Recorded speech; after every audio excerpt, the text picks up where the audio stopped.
Welcome back. In this session, I will explain EF code rules. Dr. Edgar F. Code has researched 12 rules for two true relation database. According to these 12 rules, you have to maintain the database. First rule is information rule. The data stored in a database. What you have stored in database, it may be user data or metadata. Second one, guaranteed access. Every single data element is guaranteed to accessible. Third one, systematic treatment of null value. The null values in a database must be given a systematic and uniform treatment. Null value means what? Empty, nothing is there. Fourth one, active online catalog. That means that the structure of entire database should be in online. Next one, comprehensive data sub-language rules. Database can only be accessed using a language having linear syntax that supports data definition, data manipulation, transaction management operations. Next, view updating rule. All the views of the database which can be logically updated are updated by the system. Next rule, high level insert, update and delete rules. Whenever you want, you can add up, you can delete it, you can modify it. Next rule is physical data independence. The data stored in a database must be independent of the applications that access the database. Database should not fully depend on application program. Next rule is logical data independence. The logical data in a database must be independent of its user group application. Next rule is integrity independence. Database must be independent of the application that uses it. All its integrity constraints can be independently modified without the need of any changes in the application. Next rule is distribution independence. The end user must not be able to see the data is distributed over various locations. That is very important. Where I have to transfer the data, where I have distributed data, end user should not know. Next, the last one, non-supervision rules, also called non-subversion rule. These are 12 rules required in relation data model. By mix of these 12 rules, what we can do? We can get the true relational database, akka database. That's why Dr. Edgar F. Code research 12 rules. That's why it is called EF code rules. You have to maintain the database. Next, we'll pass on to Mapping cardinalities are types of relationship between entity set. It is nothing but a number of entities to which another entity can be associated via relationship set.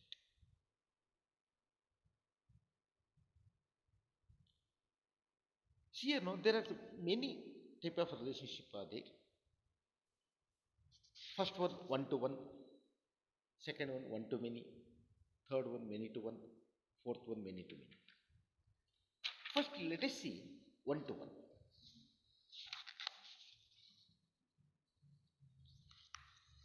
One to one relationship means a single instance of an entity is associated with the relationship.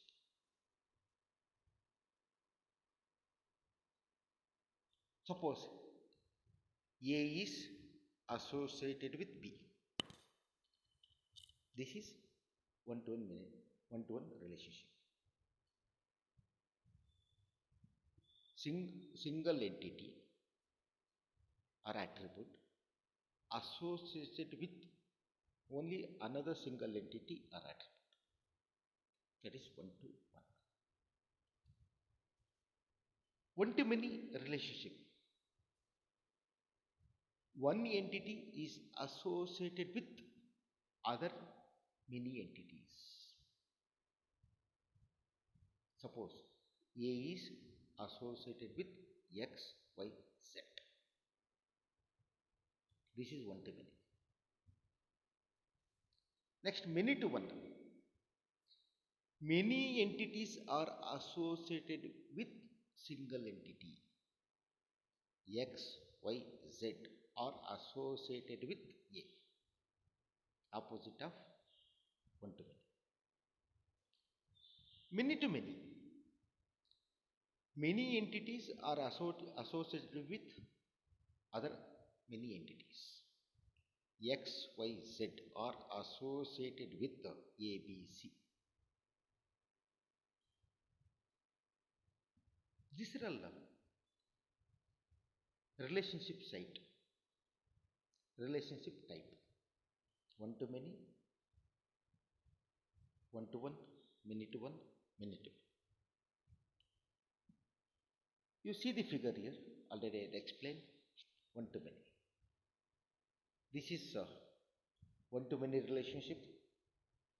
This is many to one relationship. And this is many to many relationship. You see that one to one, single is associated with other single. One to many, single is associated with other many minis. Many to many means what here? Many things, many entities are associated with other many entities. Many to one, many entities are associated with only single entity. These are types of relationship. Next, we'll pass on to data abstraction. Process of hiding the irrelevant data or things from the user. It reduces the complexity and increase the efficiency. See, you know, the process of hiding the irrelevant data or things from the users. You should not give the permission to access all the things from the database.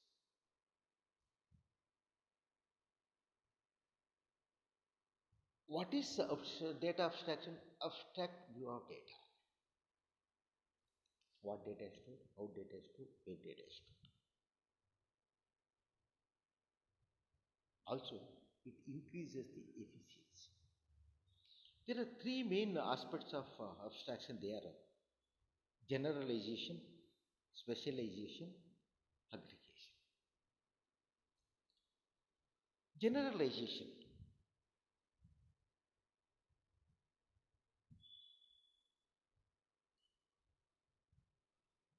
Generalization is like a bottom-up approach in which two or more entries or entities of lower level combine to form a higher level entity if they have some attributes in common.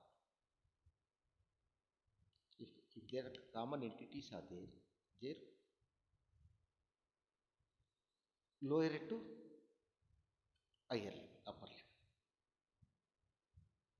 In generalization, an entity of a higher level can also combine with the entities of the lower level to form a further higher level entities. There is a dependency, higher level as well as lower level. Already higher level is there. If you want to go for next higher level, you have to combine with the lower level. Generalization is more like subclass and superclass system, but the only difference is the approach. Generalization uses the bottom up approach, bottom to top, not top to bottom, lower level to higher level. In generalization, entities are combined to form a more generalized entity. That is, subclasses are combined to make a superclass.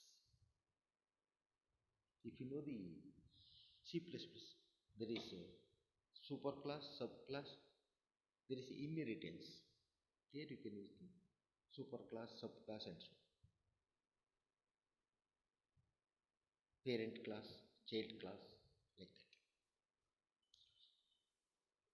See now, suppose you take one example. Faculty, students and entities can be generalized and created a higher level entity person. First you take the person, then he is a faculty or student. You take A, he is a faculty or student. A is a faculty or A is a student. A may be faculty, A may be student. Suppose assume A is a faculty. Person A is a faculty. Suppose you take B. B is a student. A person B is a student. This is a generalization. Second one, specialization. Specialization is a top-down approach. Generalization, lower level to upper level. Here upper level to lower level. Specialization is used to identify the subset of an entity set that shares some distinguished characteristics. Normally, the superclass is defined first. The subclass and its related attributes are defined next. And relationship set are added.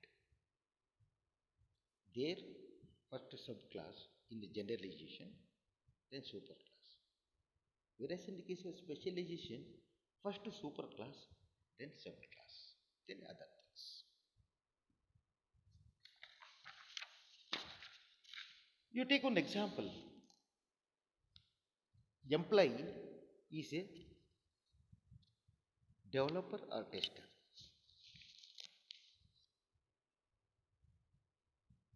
In the case of generalization, faculty is a person, student is a person. Here employee is a tester or developer. Top down. Next, third one, aggregation. In aggregation, the relation between two entities is treated as a single entity. If there are two relations are there, that will be treated as single entity. In aggregation, relationship with its corresponding entities is aggregated into higher level entity. Here aggregation is there. In the case of generalization, specialization, there is no aggregation. Suppose you take one example. Center offer course enquiry visitor. Center offer course in top level, middle level enquiry, lower level visitors. Center of our course will be aggregated total inquiry, that is total visitors. Like that, what we can do? We can aggregate. Thank you. See you in the next session.